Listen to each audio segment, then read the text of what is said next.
प्रियंका किससे बातें कर रही हो? वह तेजी से कदम बढ़ाता हुआ उसके पीछे आ खड़ा हुआ। अच्छा, मैं तुमसे बाद में बात करती हूँ, बाय। उसकी आवाज पर प्रियंका पीछे मुड़ी। अपने दोस्त से उसने कॉल काटते हुए जवाब दिया। इधर दिखाओ। उसने प्रियंका के हाथ से मोबाइल खींच लिया। यह क्या बदतमीजी है राहुल? प्रियंका ने अपने गुस्से को कंट्रोल करते हुए कहा। बिना किसी जवाब के वह कॉल लिस्ट चेक करने लगा। प्रियंका गुस्से से पैर पटकती हुई वहां से चली गई। रात के खाने के बाद सब काम से फ्री होकर प्रियंका कमरे में आई। सच बताओ, यह नंबर किसका है? उसने मोबाइल उसके सामने लहराया। यह मेरे दोस्त का नंबर है, प्रियंका ने कहा और बेड पर आकर लेट गई। ये लो मोबाइल और कॉल करो उसे। राहुल ने गुस्से से फोन सामने रख दिया। इस समय उसने घड़ी पर नजर डाली। रात के 11 बज रहे थे। जी हाँ, इस समय। राहुल ने प्रियंका को गुस्से से घूरा। राहुल बिना किसी वजह के ही गुस्सा कर रहा था। राहुल, तुम्हें मेरी बात पर यकीन क्यों नहीं है? वह जल्दी सो जाती है। राहुल एक बार फिर चिल्लाया। मैंने कहा ना, अभी और इसी वक्त उसका नंबर मिलाओ। बस। प्रियंका के शब्द उसके मुंह में ही रह गए। जब राहुल गुस्से से बोला, प्रियंका ने एक गहरी सांस ली और राहुल से मोबाइल ले लिया। स्पीकर ऑन रखना, राहुल ने प्रियंका से कहा। प्रियंका बस उसे घूरे जा रही थी। वह बेचारी और कर भी क्या सकती थी। हेलो, सब ठीक तो है ना? इतनी रात को कॉल क्यों की? प्रियंका की दोस्त की घबराई सी आवाज स्पीकर पर उभरी। हाँ यार, सब ठीक है। मैंने सोचा तू जाग रही होगी। चल कोई बात नहीं, सो जा, मैं सुबह बात करूंगी। प्रियंका ने यह कहते हुए फोन काट दिया। अब तो हो गई तसल्ली, प्रियंका ने राहुल को गुस्से से कहा। आई एम सॉरी प्रियंका, बस वो। राहुल शब्द तलाश करने लगा। क्या सॉरी राहुल? ये कोई पहली बार नहीं हुआ। तुम क्यों नहीं समझते हो? मैं क्यों करूंगी किसी से बात? वह फट पड़ी। I am sorry, I am really sorry. पक्का अब कभी नहीं होगा ऐसा, प्लीज। राहुल शर्मिंदगी से सर झुकाए बैठा था। मुझे नींद आ रही है। प्रियंका ने एक गहरी सांस ली और लेट गई। तुमने मुझे माफ कर दिया। राहुल ने उसे देखा। और कितनी बार माफी मांगोगे? प्लीज यार, अब ऐसा कुछ नहीं होगा, प्रियंका बोली। अच्छा ठीक है, माफ किया। थैंक यू प्रियंका, वह खुशी से बोला और दूसरी साइड पर लेट गया। सुबह को ऑफिस जाते वक्त राहुल प्रियंका से कहने लगा, शाम को तैयार रहना, हम आज बाहर जाएंगे। मेरा दिल नहीं है, तुम अकेले ही चले जाना प्लीज। प्रियंका, अभी तक नाराज हो क्या? अच्छा ठीक है, वैसे मेरी समझ से बाहर हो तुम। कल रात क्या थे और अभी देखो। वह अपना सर पकड़कर बैठ गई। राहुल मुस्कुराते हुए ऑफिस चला गया। शाम तक सारे काम खत्म करके प्रियंका तैयार होकर राहुल का इंतजार करने लगी। राहुल आया तो वह दोनों रेस्टोरेंट चले गए। वह एक टेबल पर खाना खा रहे थे कि पास वाली टेबल पर बैठा एक आदमी प्रियंका को बार बार देख रहा था। अचानक राहुल की उस पर नजर पड़ी तो उसने प्रियंका को वहां से चलने को कहा। प्रियंका ने खाना भी ठीक से नहीं खाया था और राहुल के कहने पर वह उठकर रेस्टोरेंट से बाहर आ गई। तुम उसे जानती हो क्या? राहुल ने ड्राइविंग करते हुए प्रियंका से पूछा। किसको? प्रियंका आज काफी दिन बाद बेहतर फील कर रही थी, इसलिए आज उसका मूड काफी अच्छा था। वह जो हमारी टेबल के साइड वाली टेबल पर लड़का बैठा था। नहीं तो मैं तो नहीं जानती, फिर वह तुम्हें बार बार क्यों देख रहा था? उसने स्टीयरिंग पर जोर से हाथ मारा तो प्रियंका डर कर पीछे हुई। गाड़ी रोककर राहुल प्रियंका की तरफ देखने लगा। बताओ, तुम उसे जानती हो ना? तुम्हारा कोई पुराना दोस्त था ना? तभी वह तुम्हें देख रहा था, वरना वह तुम्हें ऐसे क्यों देखेगा? राहुल, तुम फिर से शुरू हो गए, इसीलिए मैं नहीं आना चाहती थी। सच में मुझे नहीं पता वो कौन था, वो सहम रही थी। मुझे पता है वह कौन है, तुम इसलिए इतना तैयार होकर आई थी।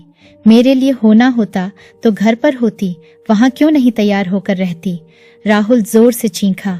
प्रियंका की आंखों से आंसू बहने लगे। मैं सच में नहीं जानती, वह कौन है? प्रियंका चीखी। राहुल खामोश हो गया। फिर पूरा रास्ता खामोशी से गुजरा। प्रियंका घर आते ही गाड़ी से उतरकर कमरे में भाग गई। राहुल की बहुत कोशिश और माफियों के बाद भी प्रियंका ने राहुल से बात नहीं की। आज आपको ऑफिस नहीं जाना, प्रियंका कमरे में नाश्ते की ट्रे लाती हुई बोली। हाँ जाना है, वह उठकर बैठ गया। कपड़े प्रेस हैं? और यह रखा नाश्ता, मैं जरा और काम देख लूं। किसी चीज की जरूरत हो तो आवाज दे देना। वह यह कहती हुई कमरे से बाहर जाने लगी। प्लीज इधर आओ, राहुल ने प्रियंका को आवाज दी। नहीं, मुझे बहुत काम करने हैं, वो यह कहकर बाहर जाने लगी। राहुल ने फिर प्रियंका को अपने पास बुलाया और वह लब काटती हुई उसके पास चली गई। नाराज हो? क्यों नहीं होना चाहिए? प्रियंका ने नजरें ऊपर उठाकर राहुल को देखा। I am sorry. वो नजरें चुरा गया। I am really sorry. Priyanka आहिस्ता से मुस्कुराई। मैं बस गुस्से में आ गया था। प्रियंका, मुझसे बर्दाश्त नहीं होता कि मेरे अलावा तुम्हें कोई और देखे। राहुल ने शर्मिंदगी से कहा, माफ कर दिया तुमने मुझे। प्रियंका को खामोश देखकर वह फिर से बोला, हाँ कर दिया। प्रियंका यह कहते हुए उठकर चली गई। कहना तो बहुत कुछ चाहती थी, लेकिन कह ना सकी। दिन यूं ही गुजरते रहे। आज प्रियंका का मूड काफी अच्छा था। प्रियंका ने सोचा, क्यों ना राहुल की पसंद का कुछ खाना बनाया जाए। वह आज सुबह से ही तैयारियों में लगी हुई थी, क्योंकि वह जानती थी उसकी एक गलती सारे प्लान का बेड़ा गर्क कर सकती है। वह राहुल को अच्छी तरह से जानती थी कि उसे परफेक्ट चीजें पसंद है। खाना बनाकर फारिग हुई तो उसने सोचा, क्यों ना थोड़ा तैयार हो लिया जाए। तैयार होने के लिए वह बेडरूम में चली गई। उसने फुल ब्लैक कलर का सूट पहना जो उस पर खूब जच रहा था। हल्का सा मेकअप करके वह आईने के सामने खड़ी हो गई। तुम खुले बालों में बहुत प्यारी लगती हो, उसे एक बार राहुल ने कहा था। प्रियंका के लबों पर मुस्कुराहट फैल गई। उसने बाल खुले छोड़ दिए और आखिरी बार सब चेक करने के लिए किचन में चली गई। बेल की आवाज आई तो प्रियंका मुस्कुराते हुए दरवाजे की तरह बढ़ गई। दरवाजा खोला तो सामने महेश था। हाय महेश, तुम यहाँ कैसे? प्रियंका को हैरत हुई उसे देखकर। क्यों, मैं नहीं आ सकता क्या? चलो मैं वापस चला जाता हूँ। महेश जाने के लिए वापस मुड़ गया। अरे नहीं, अंदर आओ, प्रियंका जल्दी से बोली। महेश मुस्कुराता हुआ अंदर आ गया। तुम बैठो, मैं अभी आई। प्रियंका ने उसे ड्राइंग रूम में बैठाया और खुद बाहर आकर राहुल को फोन मिलाने लगी। राहुल, फोन उठाओ। वह लब काटती हुई राहुल को कॉल करने लगी। Please pick up the phone. Priyanka परेशानी से इधर उधर घूमने लगी। उसे डर था कि वह इस सब का मतलब कुछ और ना समझ ले, इसलिए वह उसे पहले ही बता देना चाहती थी। प्रियंका ने उसे मैसेज किए और अंदर जाने ही लगी थी कि महेश आ गया। क्या हो गया प्रियंका, सब ठीक तो है ना? कुछ नहीं, बस वह राहुल का वेट कर रही थी। प्रियंका ने मुस्कुराहट के पीछे घबराहट छुपाते हुए कहा, तुम लोगों का कोई प्लान था? मैंने खराब तो नहीं कर दिया? अरे नहीं नहीं, प्रियंका मुस्कुराते हुए बोली। अच्छा कोई बात नहीं, मुझे भी घर जल्दी जाना है, मैं चलता हूँ। बस माँ ने यह आपके कपड़े भेजे हैं जो आपने उन्हें सिलाई के लिए दिए थे। महेश ने वह कपड़े प्रियंका को दिए और चल दिया। आंटी को शुक्रिया कहना मेरी तरफ से। प्रियंका ने मुस्कुराते हुए महेश से वह कपड़े ले लिए। अच्छा अब मैं चलता हूँ, महेश ने मुस्कुरा कर कहा। अरे नहीं, बैठो, खाना खाकर जाना, राहुल बस आने वाले हैं। प्रियंका ने उसे रुकने को कहा। नहीं, फिर कभी। तुम्हें परेशान किया, माफी चाहूंगा, अभी चलता हूँ। वह समझ गया था कि वह किस वजह से परेशान है। वह राहुल के नेचर को अच्छी तरह से जानता था। महेश ने तो सोचा था वह इस वक्त घर होगा, लेकिन आज उसे देर हो गई थी। ओके बाय, प्रियंका ने भी कहा। बाय। महेश के जाते ही राहुल आ गया। राहुल ने महेश को जाते हुए देख लिया था। आ गए आप? प्रियंका ने राहुल के हाथ से लैपटॉप बैग लिया। हाँ आ गया, राहुल ने जवाब दिया। इतना तैयार क्यों हुई हो, कहीं जा रही हो? राहुल ने प्रियंका से पूछा। नहीं, प्रियंका ने कहा और किचन की तरफ चली गई। फिर यह सब किस लिए किया है? राहुल ने आसपास नजर दौड़ाई। प्रियंका ने मुस्कुराते हुए जवाब दिया, आपके लिए। वाह, मेरे लिए? राहुल मुस्कुराया। जी आपके लिए। प्रियंका ने राहुल को देखा। राहुल अचानक चिल्लाने लगा। वह क्यों आया था यहाँ? उसने एकदम से प्रियंका की कलाई पकड़ी। कौन राहुल? प्रियंका ने अपना हाथ छुड़ाने की पूरी कोशिश की। महेश और कौन? उसने दांत भींच कर कहा। आंटी को कपड़े सिलाई के लिए भिजवाए थे, वही देने आया था। प्रियंका ने उसकी गिरफ्त से अपनी कलाई आजाद की। यह वही लड़का है ना जिसका तुम्हारा लिए रिश्ता आया था, और उसकी जॉब ना होने की वजह से तुम्हारे घर वालों ने इस रिश्ते के लिए मना कर दिया था। राहुल ने गुस्से से कहा। क्या मतलब है इस बात का? वह अब मेरा कुछ नहीं लगता। प्रियंका फट पड़ी।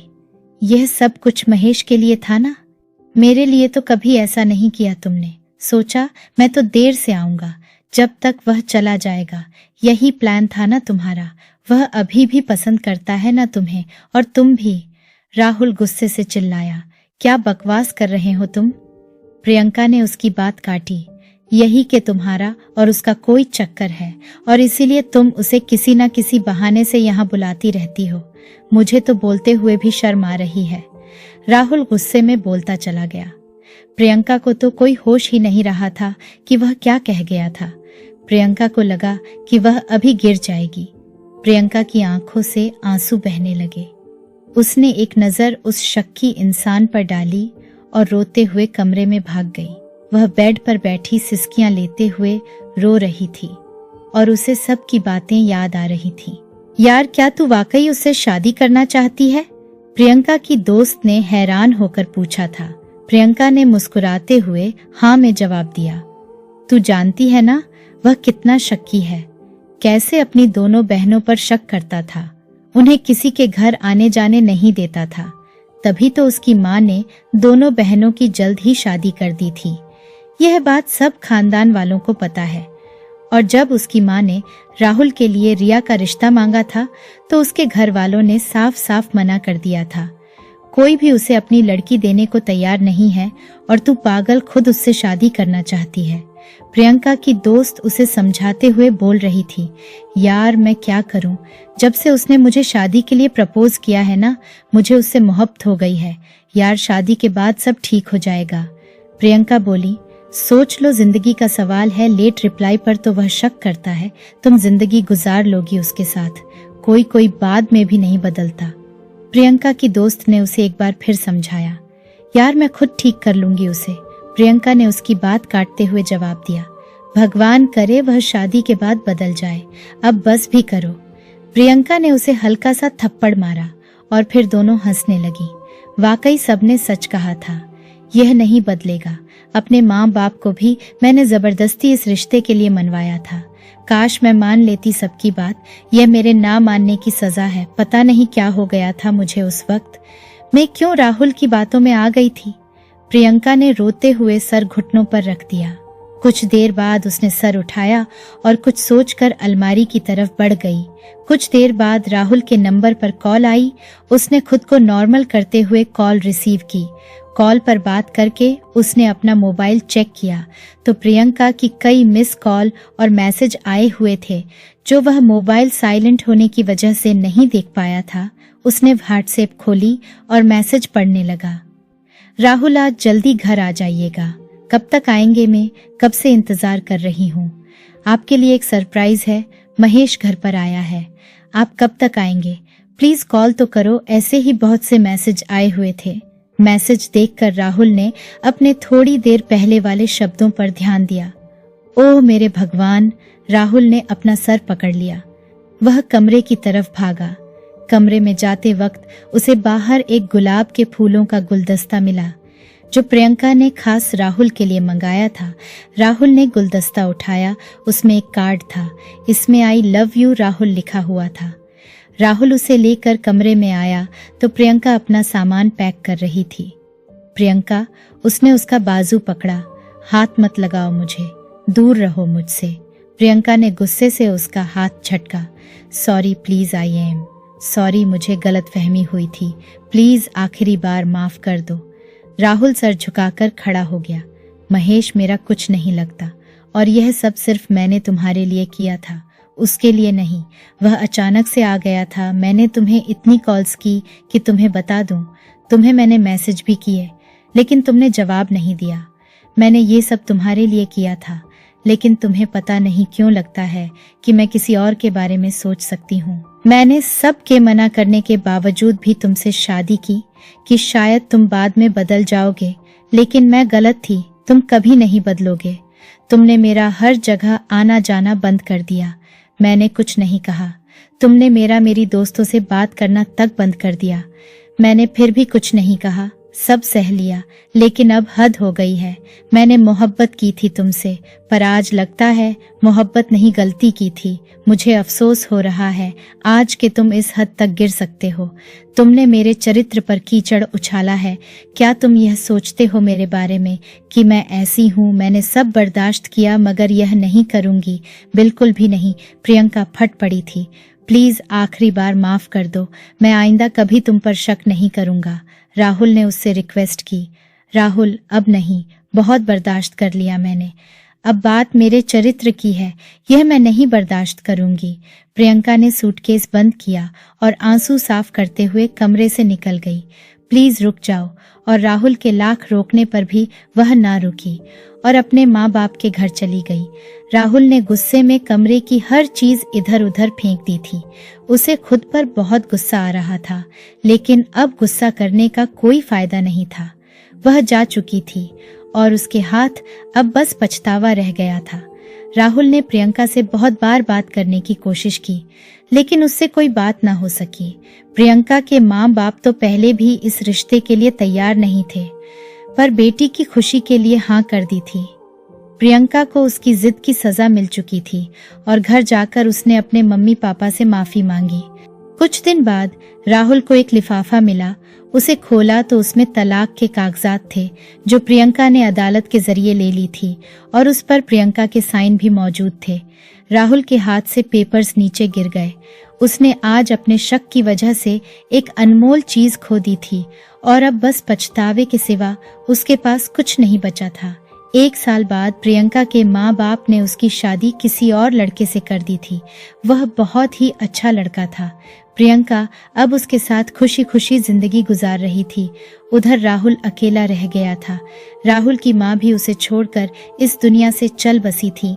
बहनें वैसे भी भाई को अच्छा नहीं समझती थी, इसलिए वह भी राहुल के पास नहीं आती थी। राहुल अब बिल्कुल अकेला रह गया था। वह अब बहुत पछताता था कि उसने अपने ही हाथों अपनी जिंदगी बर्बाद कर ली।